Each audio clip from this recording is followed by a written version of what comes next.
Ortiz here in my Empowered Fitness community for women over 40. Looking to get energized, confident, and strong. Today is Wednesday, and that means today is our Q&A Wednesday. And so we take 30 minutes every Wednesday to answer your questions about menopause and weight loss and weight gain and all the things that are going on in your brain and driving you crazy. And this is a good place for me to get to know you and for you to get to know me. And so I can know what's going on with the ladies of our community and build the things that are going to help you and inspire you. And so that's it. So what we're going to do is we're going to go through when you join our group. If this is your first week here, welcome. When you join, you answer a few questions for me. Number one, what's keeping you stuck, right? What's the reason why you can't get anywhere in your journey? Number two, what is your goal? And number three, if you could ask me any question and get the answer, then what would it be? And that's why I'm here. I'm here to answer your questions. So say hi when you hop on. Let me know where you're tuning in from. Let me know what the temperature is by you. It was supposed to be warmer today here in South Florida, but my toes are frozen. I literally can't feel them.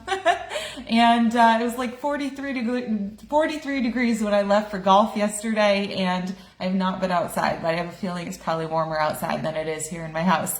So anyways, I look out my window here in my office gym and I see my mango tree, and I fear for my little mangoes. There's a billion mangoes on the floor that have fallen because we have had cold and wind. But I also see these brand new buds that are coming in and lots of mangoes growing all over the tree. So I think it's going to be a really good mango year. So I'm excited. We love mangoes here. Anyways, let's get into your questions. And if you have any questions that you want to ask while you're on here, go ahead and just ask them in the comments, and I'm happy to answer them. Again, if you're just joining, hi Janelle, Amanda, Zeta, Erica, Jean, hi everybody. Go ahead and let me know where you're tuning in from. We're in the country. We've got people all over the place. Zeta and I could not be farther from each other. She's in Hawaii. I'm in South Florida. That is a very long ways away, but I will be seeing her in July when we take our family out to Hawaii. So I'm excited. And let me know what the temp is by you. I know it's going to be worse than me, so it'll make me feel good. Anyways, I wanted to start because usually I do this on Mondays, but it's been a slow week for me. Many of you, I think, saw my post this morning that I woke up with a massive migraine this morning. I've got a lot of hormonal issues going on right now as I am obviously nearing the end of life of my IUD, and all the hormonal issues are just jumping at me. So it's been a slow week for me, a rough week. But I was doing the checking my client check-in forms, which I usually look at on Mondays. And I was reading a question. So at the end, everybody has the opportunity to ask me questions. And generally they ask a question about, something in their journey. But I love Janelle. Sometimes she asks me questions about myself. And so she said, what makes you want to help women achieve their goals, or achieve goals that they've never achieved? And it made me think, because I immediately answered her. But then when I was looking at the question again, I realized that when I became a coach, I did it for me. I didn't do it to help anybody but myself, because I knew I needed accountability to my goals and to the actions. And in my life, I've always been the best at doing something when I was either modeling it or teaching it, right? And so if I was leading, then I knew I had to do the work first. And so I've run fitness groups, accountability groups for the last 11 years. And I've always known that the moment I go silent, everybody goes silent. When I stop doing the work, everybody else stops doing the work. Same thing in the house. When I stop eating clean, everybody else stops eating clean. And so it's super important for me that I am leading by example. And so that was why I became a coach. I was a VP of finance and accounting when I became a coach, because I needed the accountability of others around me. So I started with my coworkers, and then I found other moms, and I was just recruiting everybody around me in my local circles. And then I realized that I could help everybody all over the country and other countries. And, and so a big part too was when I figured out what worked, I didn't want anybody else to suffer. And I've always been a very empathetic person, remembering back to when I was a little kid and we were at the aquarium in Boston. We were at the dolphin show or the sea lion show, and I saw this old woman, which at this point she could have been 40, I was little and I thought she was old, and she fell down the stairs, and I literally cried the entire show because I didn't want her to be hurt and I didn't want her to feel pain. And and this still happens when I'm watching movies and commercials and anything that's touching, it very much hits me. And so but what I told Janelle, what immediately came to my mind was that empowering others is fulfilling for me, and it's a true calling. It's the essence of my being to be strong and to model strength and authenticity for others, to help others step into their power as individuals, as a community. I think it wasn't always in my life that I saw women or girls supporting one another, and that teamwork and coming together is incredibly important to me because nobody wants to be bullied. Nobody wants to feel outside of the circle. Something that my husband and I learned in our parenting course that we took years and years ago when our kids were little was the importance of belonging and significance. And it's not only in kids, it's in all of us throughout our whole lives. They're the main, psychological needs that we have. And so being somebody who can lead the way to provide that to others is important to me, and creating a safe haven, a place that we can show love and care, that I set the tone where there is nothing but love and care, and a little bit of a push. Who doesn't need that? So that's why I'm here. And besides, I love puzzles. I love challenges.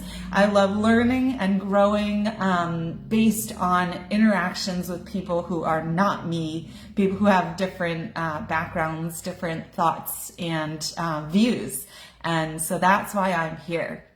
So I wanted to just start with that question that Janelle asked because I thought it was very important, and it gives you a good insight as to why I'm here. So let's answer some questions now. We have Linda, who I believe joined the group this morning or late last night, and she is struggling. She said she has no metabolism, which generally means that she feels her metabolism is very slow, that she's struggling with weight loss due to a slow metabolism. She says she wants to lose her menopause belly. She says, I look 8 months pregnant. Now, Linda, since you joined today or last night, I know that you missed the Q&A last week where I talked about bloat versus fat, and especially belly fat. And because that question came up last week, I wrote a blog post as well. I wonder if I can probably pop, it's very easy to get to my blog, but I can probably comment really quick below so that you can find that easily as well. Let me find the live here on my computer and I will pop that in here. JillOrtizFitness.com/blog. It's not very hard to find. But I have 2 new blog posts that I wrote last week. JillOrtizFitness.com/blog. Let's put a little www at the beginning. And so I just included that link. We'll see if it pops up, okay? And so that is a really good blog post to, kind of learn a little bit more about belly bloat, about bloat versus fat, different kinds of fat, all that good stuff. All right, so let me get back to my spreadsheet here. So Linda's question is, how can I kickstart my metabolism again? So metabolism is based on a few different things. Let's do a little educating, okay? So your metabolism is based on the person that you are today, right? Your body's makeup. So if I have a whole lot of muscle and I'm 165 pounds and I'm standing next to somebody else who's also 165 pounds, but they are a lot more fat and a lot less muscle, then my metabolism is going to be healthier because your muscle content is going to help determine your metabolism, because muscles like to eat. They like to fuel. And so they're looking for food to fuel themselves, to be strong, to repair themselves. And so more muscle, more bone is going to require more nutrients, more calories, right? And so when we get more, it processes it and it uses it and it creates more energy. And so more muscle means more metabolism. So that higher metabolism, better metabolism, right? So that's going to be one thing. Could also be a little bit of genetics, right? Some people have really high metabolism and they tend to be really skinny because they're metabolizing their food really fast. Some people fidget a lot. They have really high energy and that creates a higher metabolism. So even just like tapping your feet and your fingers and being all crazy all day long, that could also help you. Don't get hopped up on caffeine though, because that can kill your adrenals and that can kill your metabolism. So that's one thing, is your current body makeup. The other two things, two big things, because there's going to be more things, but the other two main things are going to be the food you eat, right? So if you undereat, then you are going to slow your metabolism. And it's kind of like if you only got one meal a day, which is why I don't necessarily believe in intermittent fasting, like short window intermittent fasting, is that if you have one meal and your body doesn't know when it's going to eat again, or if you don't eat enough, then your body is going to hold on to that food. It's not going to convert it to energy. It's going to store it as fat because it's afraid that you're starving yourself, right? And so that can be why the metabolism will slow, so that you're not burning that fuel. You're not using that energy. You're storing that energy. And over time, if you do that chronically, it really does break your metabolism, and that's hard to come back from. And that's why some women who've been breaking their metabolism for decades are really pissed off when they change their habits and their body doesn't change in a minute, right? But that's not going to happen. You have to do the work for a long time, right? The other one is going to be your movement and your expenditure of energy, right? And so when we don't move, we don't require a lot of energy, so we don't need as much food, so we don't eat as much food. And so again, your metabolism is going to slow. But when we start getting our body in motion, then it starts to burn better, and then it requires more, and it creates a healthier system, right? So you want this system that's like a furnace, which is why I don't promote waiting a long time in the morning for eating, for five reasons. Number one, light up that incinerator, right? Let's say your body is incinerator. You want it to be like a high burn fire. You don't want to be this tiny little slow burn fire. So if you never like light it in the morning, then it's not going to wake up and start burning, right? And so that's one reason. The other reason is I don't want your blood sugar to dip so low from not getting any food that when it does get food, it spikes, which spikes your cortisol, and then it's got farther to drop again. So those are a couple of reasons. So we got to make sure that we are strength training to build the muscle, eating plenty of food. That's going to kickstart the metabolism. Okay. If you want to kickstart weight loss, then we have some different techniques, which is something that I generally start my clients with: a 5-day weight loss kickstart and bloat loss kickstart, because it boosts their energy and their positivity. And honestly, I bet energy and positivity, I think, also have a contributing factor to your metabolism too. All right. So Carrie, I haven't seen you forever. Carrie, I've known for over 10 years. Hi, Carrie. Welcome back. Welcome to the group. So Carrie says time management and commitment are holding her back. Obviously, so many of us have a lot on our plates these days. Life is crazy. Nobody cares. They just keep piling stuff on. You got a lot of people to deal with, especially if we're in this stage of life where we're taking care of younger ones, we're taking care of older ones, we're taking care of pets, we're taking care of our work situation, we're taking care of our household. You know, my dad keeps saying, like, the paint is peeling off your pool deck. Get it redone. And we're like, seriously, Dad? That's like next to last on the list of things to do, kind of like after Mom telling us to water the plants, you know? Like, sorry, it's just not happening anytime soon unless you want to come over and do it yourself, you know? So we have to prioritize things. And quite honestly, if we're prioritizing things, What is more important than your life, your health, your longevity, and how you feel about yourself, right? And so it's kind of like the airplane when you put your mask on yourself first and give yourself oxygen so that you can then help the person next to you. You have got to prioritize yourself. And so often we're used to putting ourselves last as women, as mothers, as, everybody, caretakers. And so we have got to prioritize ourselves. And I know that's not going to be like all the time. You can't be number one, but you have to choose time and you have to make time to put yourself first. And, I always talk about the seasons of life being kind of like, at a recording studio, and they have those sound system things where there's a billion levers and they're like, moving them all around. Well, sometimes you got to put you at the top and sometimes you got to come bring yourself down, but you always got to balance those things. And there's no such thing as that balance all the way across. You've never seen a sound system with all the things in one line. It doesn't work like that, but you have to be managing that energy and managing your time. Commitment, that's a promise to yourself. And that's incredibly important to make and keep commitments to yourself, because it sets a precedence. It's kind of like a parent who doesn't follow through on punishment. The kid's like, well, you don't ever do that. You say you're going to do it, but you don't ever do it, so I'm not listening to you, right? We have to set the precedent for ourselves too, so that we have confidence that when we make a commitment to ourselves, we see it through.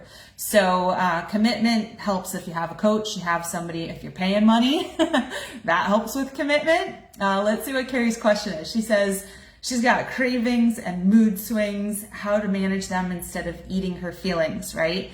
And so that, number one, we want to look at root cause, right? Why are we having cravings? Why are we having these mood swings? Quite possibly it could be hormonal, which can be controlled with a look with some testing, with possible therapies. And also, are we doing the habits? Are we doing the things that would prevent these things, right? Are we craving food because we're trying to white knuckle it through the day and not eat enough, not eat different foods and textures and flavors? Our brains like flavors and textures and different stuff.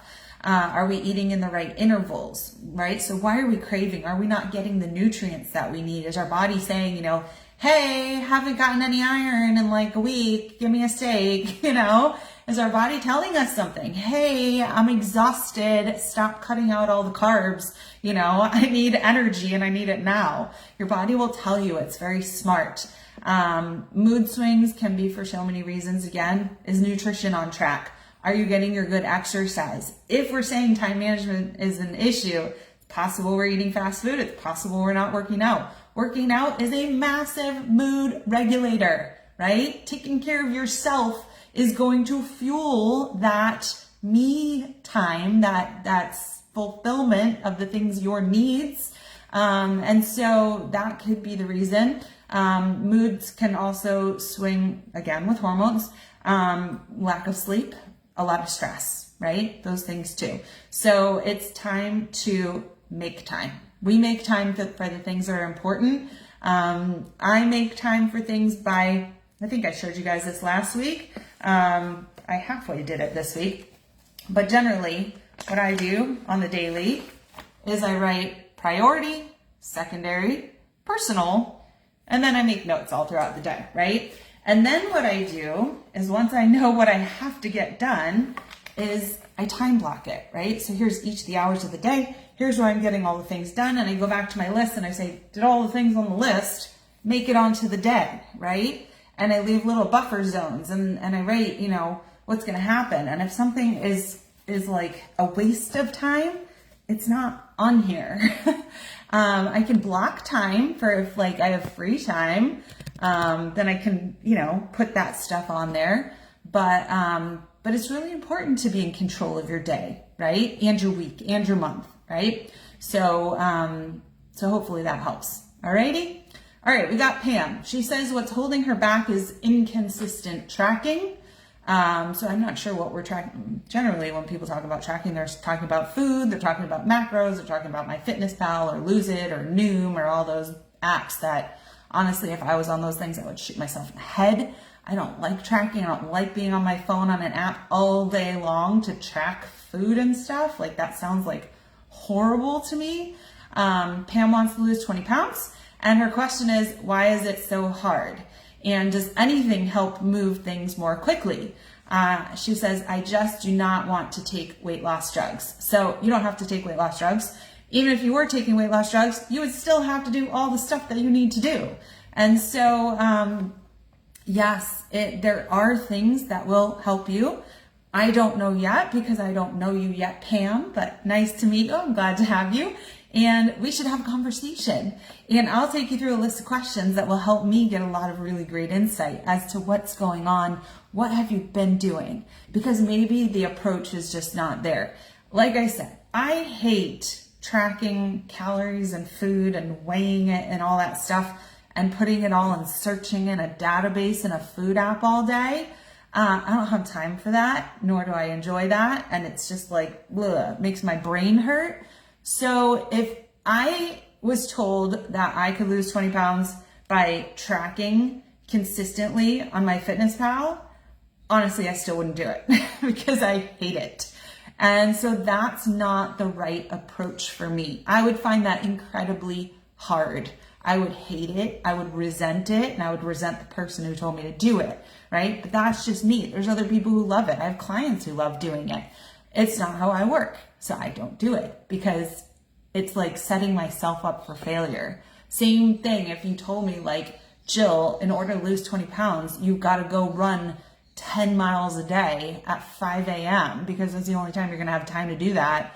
I'd be like, screw that. I don't want to lose 20 pounds because that's not happening. It's not happening consistently. So I think we need to find the approach that will work for Pam, right? Because obviously what she's doing is not the right approach for her. If it was the right approach, it wouldn't feel so hard. It would be exciting to be doing hard things, right? I like to work hard in my workouts. I don't like to work hard in my nutrition. I like to enjoy my nutrition, right? So hopefully that helps. Lisa says she's lacking knowledge. She says, with regards to nutrition, how do I get food to work together? So that's an interesting question because there are ways in which food synergies happen to work together to help you get to your goals. I'll take for instance, this was interesting. When I woke up this morning, it was this, I opened my Facebook while I was brushing my teeth. I'm watching this Facebook thing about Cheesecake Factory. Like, who doesn't love the Cheesecake Factory? It's amazing. And it was like how they get you to spend more money and buy more things and buy the most expensive things on the menu. And the first tactic that they do is put that freaking brown bread and the sourdough bread in the basket on your table. If you know what I'm talking about, be like, oh my God, that bread is so good, right? They even sell that bread in Walmart. The brown bread and the sourdough bread, number one, you have to have one of each at least. And then once you eat the brown bread, you want more of the brown bread.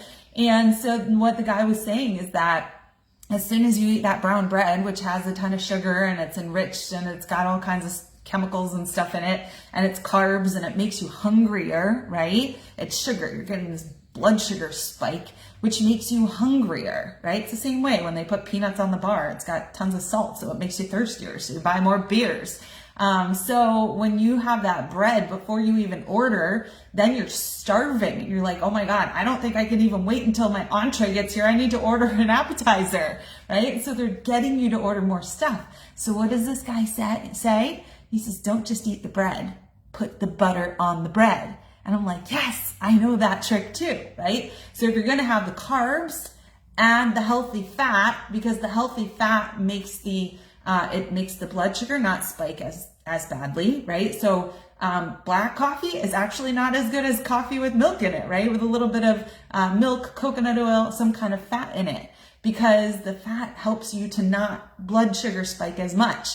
An apple is not as good for you as an apple with peanut butter. Peanut butter's got fat and protein, which is going to help level out that blood sugar spike. So if you're going to have the bread, throw the butter on there too. It's going to be more satiating. It's going to not spike your blood sugar, right? So that's part of the rule is if you're going to have the carbs, add the healthy fat. It's got to be like somewhat healthy carbs, but add the healthy fat to the healthy carbs and it actually benefits you. It's a better synergy. And so we have food pairings like that and ways to do nutrition. It's better to have a balanced meal with fats, carbs, and protein than to have a meal that does not have all three. And so these are important principles. We also have special rules when it comes to women in midlife stages because we do not process carbs as well as we did prior. Our insulin sensitivity has changed. It's become resistant. And so our bodies have a harder time processing this sugar. And so now we have to be more careful with the amounts that we have. So this is all stuff that I teach in my nutrition, I teach in my programming and in my coaching, and it's really, really interesting stuff. And once you kind of know, then it kind of makes you say like, oh wait, like I bet none of you are ever going to eat the bread on the table ever again without the butter, right? And what the guy said was, don't even eat the bread until your meal is there, because if it's going to influence your decisions, then just wait until your food's there, right? Wait till you got some protein on that table, then eat the bread. Have it at the end of the meal, or I say delay it as long as you can, and maybe you don't even need it, right? Maybe somebody else will eat it all and then it won't even be there for you. So, all right, let's go to the next one. We have 3 more questions. Michelle said she had foot surgery, so she can't put pressure on her toes. She wants to get back in her regular size clothes. So one of my clients, Stephanie, who absolutely, I love Stephanie and she inspires me. She had ankle surgery. And she didn't just leave. She just leave the coaching program. She's still there. She asked me for modifications. We're working together in different ways. I think some of you know about my back injury that I had 6 months after I got married, a 12-foot ladder fall, and I tore my calf muscle, right? And I'm going through a thing this week with my calf muscle. This is like however many years that is, a lot of years later. And I still went to the gym. I'm in a boot and I did things sitting down. And so Stephanie's been modifying a lot of our workouts to do things that she can do. So what we have to do is we have to focus on what we can do and what we can achieve. And you can work on nutrition and you can work on upper body. I have 0 pressure on my feet right now. They're not even on the floor. They're just hovering, right? And so we have to work with what we can work with, and we have to keep a positive mindset as best we can and not let everything just go to crap because there's something wrong. Because honestly, half the time there's going to be something wrong. So that's my suggestion is, Michelle, let's book a call, let's have a little pep talk here and figure out what we can focus on that's positive instead of focusing on what we can't do. I think I talked about that in my Motivation Monday chat this week on Monday. So look for that. All right, Kim. Lack of motivation because no matter what, I can't lose weight, no matter what I try. She says, how can I lose weight and keep it off? So again, it's about the approach. There's something that you're doing. You haven't tried everything. There are things that will work. And perhaps what I want to say is perhaps we don't want to use weight loss as the measuring stick for success. Because sometimes it's like chasing a moving, what do they call that? Like a moving stick. It's like chasing a goal that's moving. It's chasing a goal that you don't even know what's possible to achieve. So if instead of measuring your success on how much this number on this piece of machinery says or spits out from day to day, that has a lot of other factors, not just your body fat percentage, has a lot of other factors that affect it. What if we choose different goals to focus on, right? And what if our motivation comes from the goals that we can achieve? For instance, so I've weighed myself 3 times since I got my new fancy scale, which maybe was a stupid thing to do. And my weight has gone up all 3 days, right? But this morning when I was doing my workout, if anybody goes and looks at my workout video on my stories, you're gonna be like, ooh, she looks like she's in shape. Right? I was super confident. Who cares what that scale read out? I was very confident in my body. And I'm like, the other day I'd asked, how many pounds people wanted to lose. And even I wrote 15 pounds. But honestly, that's not really my goal because how do I know what I'm going to feel at that number? What's more important to me is, am I getting stronger? Am I lifting heavier? Am I running faster? Am I having more energy throughout the day? Am I sleeping better? Am I more confident? Are my clothes fitting better? Is my skin looking healthy? Do I project confidence and happiness? Do I attract people who are positive people? Like, there's a billion other things that are a better measure of how your fitness journey is going, as opposed to what is this little number that this piece of machinery read to me today. And so I think we can kind of flip the script, change what we're looking at, change our approach, and start celebrating the things that really matter. And that's something that I will tell you every day of the week. When we share our wins in my community on Sundays, I rarely see the numbers and what the number on that scale read out. Those are not the wins that my ladies are celebrating. They're celebrating the efforts that they made. They're celebrating what people are saying about them and the changes people are noticing, the quality of life, the relationships, the feelings, the appreciation for our community, for their new friends. I mean, just a million other things. The last thing they're talking about is the scale. Even those who've lost almost 50 pounds in the last couple months, like, still, it's not the main focus. And that keeps people super, super happy, right? And so maybe we got to just flip the script a little bit and not be so focused on that number. And maybe the numbers will come, All right.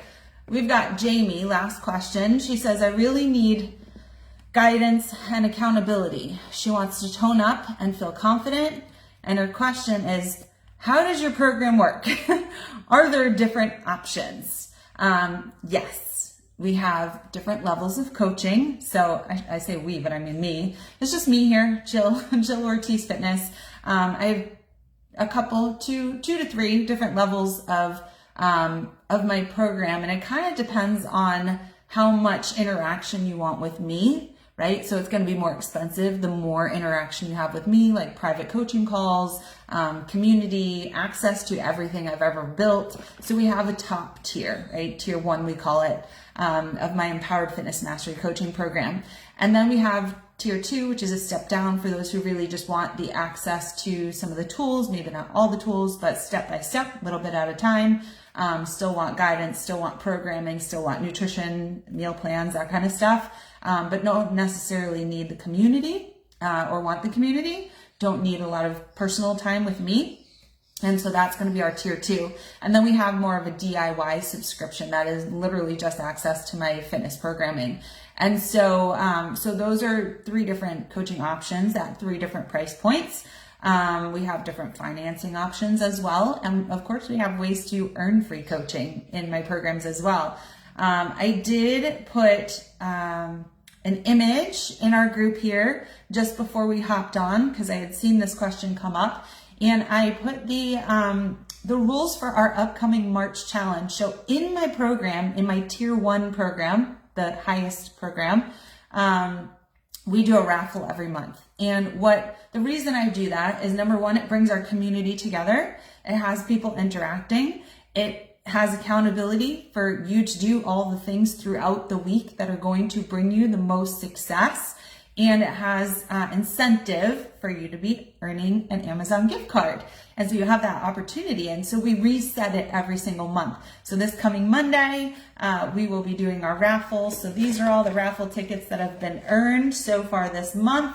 There's like a million of them in here, and we have this last week, and then the raffle will be on Monday, and then we reset everything. And every month our criteria changes. We have 6 criteria. The first 3 don't change, and you can go read those. I don't have to read them to you.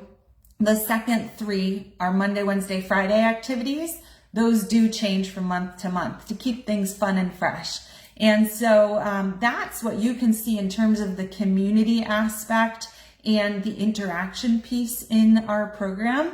But like I said, not everybody wants to do that. Not everybody wants to be part of the raffle, to be sharing and communicating and checking in and doing all those things. So we have these 2 other options as well, where you don't have to be doing all that, but there are ways to be checking in with me and to be keeping on target and on schedule with your goals and, the things that you need to do to get there. So I would take a look if you're interested. Take a look at the graphic.